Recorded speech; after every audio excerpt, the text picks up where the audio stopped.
En las profundidades del desierto egipcio, donde el sol calcina la arena y el silencio se convierte en un espejo del alma, se forjaron las historias de dos hombres que desafiaron la naturaleza humana para tocar lo divino. Esta es una crónica de renuncia absoluta, de batallas contra sombras infernales y de un encuentro sagrado que unió a dos leyendas de la cristiandad bajo la mirada de la eternidad. Prepárense para adentrarse en la soledad de la Tebaida, allí donde el mundo termina y comienza el misterio. Nuestra historia comienza con un joven llamado Antonio. A la temprana edad de 18 años, el destino le arrebató el refugio de su infancia. Sus padres murieron, dejándolo solo y con la responsabilidad de cuidar a una hermana menor. Sin embargo, en el corazón de aquel muchacho ya ardía una llama distinta, un pensamiento persistente de consagrarse por entero al servicio de Dios. El punto de inflexión ocurrió un día cualquiera, bajo la atmósfera sagrada de una iglesia. Mientras se leía el Evangelio, Antonio escuchó una frase que resonó, no como una lectura antigua, sino como una orden directa pronunciada para él en ese preciso instante. Si quieres ser perfecto, anda y vende cuanto tienes, y dale el dinero a los pobres, y tendrás un tesoro en los cielos, después ven y sígueme. Aquellas palabras de Jesucristo cayeron en tierra fértil. Antonio, hombre de acción y fe literal, no dudó. Regresó a su hogar, y comenzó a desmantelar su herencia. Vendió las fincas que sus padres le habían legado, y repartió el dinero a manos llenas entre los más necesitados de su comunidad. Su desprendimiento fue tal, que también vendió sus mejores muebles, reservando únicamente una pequeña parte para asegurar el bienestar de su hermana y el suyo propio. Pero la llamada del desierto es exigente y no admite reservas. Poco después, al regresar al templo, otra lectura evangélica taladró su conciencia. No os inquietéis por vuestra vida. Buscad primero el reino de Dios y su justicia. Y todo lo demás se os dará por añadidura. Antonio comprendió que aquel mensaje estaba escrito exclusivamente para él. Entendió que esa pequeña reserva de bienes que había guardado era aún una cadena que lo ataba al mundo. Decidido a cortar el último lazo, habló con su hermana, quien aceptó ingresar en un monasterio, y entregándole su dote, vendió lo poco que quedaba para dar hasta la última moneda a los pobres. Libre de posesiones, Antonio dio el paso definitivo. Se retiró a la soledad, entregándose por completo al trabajo manual y a la oración. En aquellos primeros tiempos, la providencia le concedió un maestro. Encontró a un anciano anacoreta que había pasado su larga vida en aislamiento, trabajando y orando. Antonio, como un aprendiz del espíritu, se estableció cerca de la choza del anciano para observar y aprender el arte de la vida solitaria. Sus días se transformaron en una liturgia constante. Distribuía su tiempo entre el trabajo de sus manos, la plegaria y la lectura asidua de la Sagrada Escritura, cultivando así su inteligencia y su alma mientras sometía a su cuerpo a una disciplina férrea. Su austeridad era extrema. Comía solamente una vez al día, siempre después de la puesta del sol. Su descanso no era más indulgente. Su cama era una simple estera sobre la que apenas dormía, pues la mayor parte de la noche la dedicaba a velar en oración. Leía los evangelios con tal devoción que se esforzaba por cumplir cada consejo al pie de la letra. Para Antonio, no había distinción entre mandamientos y consejos. Si algo agradaba a Dios, él lo asumía como un precepto obligatorio. Su obsesión era la oración continua, recordando las palabras de Jesús sobre la necesidad de orar siempre sin desmayar. Al caer la noche, se postraba para meditar en los padecimientos del Salvador, pasando horas en tiernos coloquios con Dios. A menudo la salida del sol lo sorprendía aún en oración, y Antonio se quejaba amorosamente al astro rey. «Oh sol, ¿por qué madrugas tanto? ¿Por qué vienes tan pronto con tu resplandor a privarme de la claridad de la verdadera luz que es Jesucristo?» Sin embargo, la fama de su santidad se convirtió en su nueva cruz. Muchos acudían a verle para pedir consejo, interrumpiendo su amada soledad.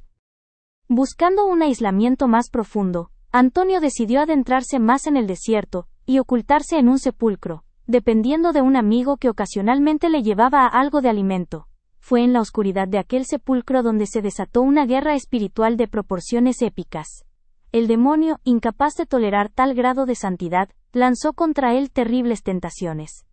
Al no lograr hacerlo caer en el pecado, el maligno intentó quebrantar su espíritu mediante el terror, apareciéndose en formas espantosas y propinándole golpizas físicas que dejaban al santo casi muerto.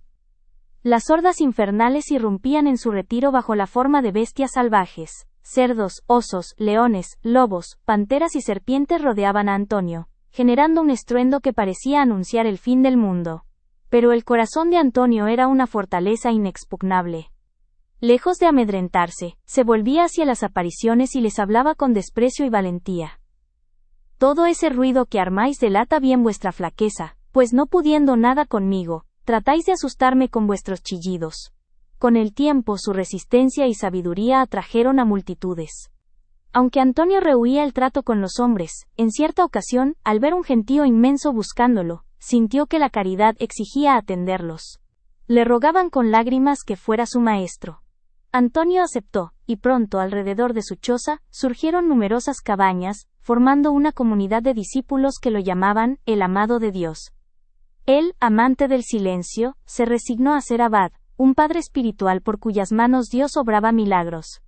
Su influencia trascendió las arenas del desierto. Filósofos paganos acudieron a debatir con él, pensando encontrar a un loco, pero se marcharon maravillados de su sabiduría y su poder contra los demonios tras escucharle decir: si pensáis que estoy loco habéis perdido miserablemente el tiempo, más si me tenéis por cuerdo. ¿Por qué no tratáis de imitarme? Incluso reyes y emperadores le escribían, y el gran San Atanasio le rogó que acudiera a Alejandría para combatir a los herejes arrianos y confirmar a los católicos en la fe. Antonio cumplió su misión, pero rechazó cualquier obsequio, aceptando únicamente una capa del santo obispo Atanasio como recuerdo. Siempre regresaba pronto a su retiro, afirmando que, un monje fuera de su convento, es como un pez fuera del agua. Mientras Antonio brillaba como una antorcha en el desierto conocido, en un rincón aún más remoto y olvidado, otra vida santa se consumía en secreto ante los ojos de Dios. Su nombre era Pablo. Nacido en Tebas en la Baja Tebaida, alrededor del año 229, Pablo quedó huérfano a los 15 años. Vivía con su cuñado, a quien confió la administración de sus bienes para dedicarse a su alma. Pero la codicia humana no conoce límites. Durante una gran persecución contra los cristianos, el cuñado, ansioso por quedarse con la herencia de Pablo, planeó denunciarlo traidoramente. Descubriendo la traición, Pablo huyó hacia las montañas. En su búsqueda de refugio, encontró unas grutas excavadas en la roca, un antiguo escondite de falsificadores de moneda, donde aún yacían yunques y herramientas abandonadas. Explorando aquel lugar, halló una cueva perfecta. Junto a ella brotaba un manantial de agua cristalina, y crecía una palmera cargada de dátiles. Allí Pablo decidió instalarse para siempre. Cobró un amor profundo por aquella morada que sentía que Dios mismo le había preparado. Se encerró para no volver a salir jamás, viviendo con Dios como único testigo. Su vestimenta la tejía con las hojas de la palmera, sus frutos eran su alimento y el manantial su bebida. El mundo ignoraba su existencia, y a él le importaba muy poco el mundo, salvo cuando oraba por los pecadores, y con un corazón libre de rencor, pedía por la salvación de aquel cuñado que lo había traicionado. Pasaron las décadas. Ocurrió entonces que, a Antonio, ya anciano y venerado, le asaltó un pensamiento de vanagloria. Creyó que nadie llevaba tanto tiempo como él, retirado en el desierto. Pero esa misma noche, el Señor le reveló en sueños una verdad humillante y maravillosa. Existía otro ermitaño, mucho más antiguo y mejor que él, que vivía en una soledad más austera, y debía buscarlo sin demora. Al rayar el alba, el viejo Antonio tomó su báculo y se lanzó a lo desconocido, confiando ciegamente en que Dios le mostraría el camino. El viaje no estuvo exento de horrores. El demonio, queriendo impedir aquel encuentro de titanes espirituales, se le apareció bajo formas monstruosas, primero como un ser mitad hombre y mitad caballo, y luego como un enano deforme con cuernos y patas de cabra. Antonio, armado con la señal de la cruz, obligó a las bestias a indicarle el camino. Tras 2 días de marcha, al amanecer del tercero, vio a una loba sedienta que subía por la falda de un monte. Siguiéndola con sigilo, llegó hasta una cueva oscura. Al entrar tropezó con una piedra. El ruido alertó a Pablo, quien estaba dentro, y el anciano ermitaño cerró la puerta de golpe, atrancándola, y dejando a Antonio fuera, en la oscuridad. Antonio, sabiendo que tras esa puerta estaba el santo que Dios le había revelado, comenzó a suplicar: Bien entiendo, Padre mío, que vos sabéis quién soy y de dónde vengo.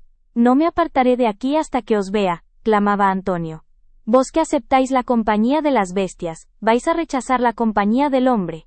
Aquí a vuestra puerta me moriré, y espero que al menos enterréis mi cuerpo.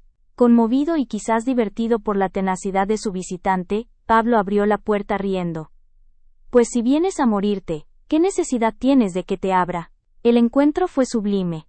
Los dos ancianos, que nunca se habían visto, se abrazaron con ternura y se saludaron por sus nombres propios, como si se conocieran de toda la vida. Se sentaron a conversar a las puertas de la cueva. Pablo, con humildad, le dijo: «Aquí tienes al que con tanto trabajo has buscado. Mira estos miembros consumidos ya por la vejez. Pero dime, ¿qué es del linaje humano? ¿Se siguen construyendo casas nuevas? ¿Aún hay gente ciega que adora a los demonios?». Antonio le puso al día sobre el estado del mundo. Mientras estaban inmersos en su santa conversación, ocurrió un prodigio. Un cuervo descendió del cielo, y depositó suavemente un bollo de pan entero delante de ellos. Pablo exclamó: «Bendito sea Dios que nos envía de comer. Sabed, hermano Antonio, que hace 70 años que este cuervo me trae medio pan cada día. Pero hoy, como habéis venido vos, nos ha traído doble ración». Comieron juntos en santa hermandad, bebiendo de la fuente, y pasaron la noche en oración. A la mañana siguiente, Pablo reveló a Antonio que su final estaba cerca. «Hermano Antonio, Dios me había prometido que te había de conocer. Habiendo llegado la hora por mí, tan deseada de abandonar este cuerpo y ver a mi Señor Jesucristo, Dios te ha enviado a tiempo para que me entierres». Antonio, entre lágrimas, le rogó que no lo dejara y que lo llevara con él al cielo. Pero Pablo le corrigió con dulzura: «No quieras lo que no quiere Dios. Bueno sería para ti el dejar esta pesada carga. Pero tus discípulos aún te necesitan». Entonces Pablo le hizo una petición extraña, destinada a probar la obediencia de Antonio y quizás a ahorrarle el dolor de verle morir. «Antonio, te voy a pedir un favor. Te ruego regreses a tu convento, y me traigas el manto que te dio el santo obispo Atanasio, para que cuando yo muera me envuelvas con él y así me entierres». Antonio se maravilló de que Pablo supiera del manto y de Atanasio, viendo en ello una señal de que Cristo moraba en él. Besándole la mano partió presuroso. El viaje de regreso fue frenético. Al llegar a su convento, sus discípulos le preguntaron dónde había estado.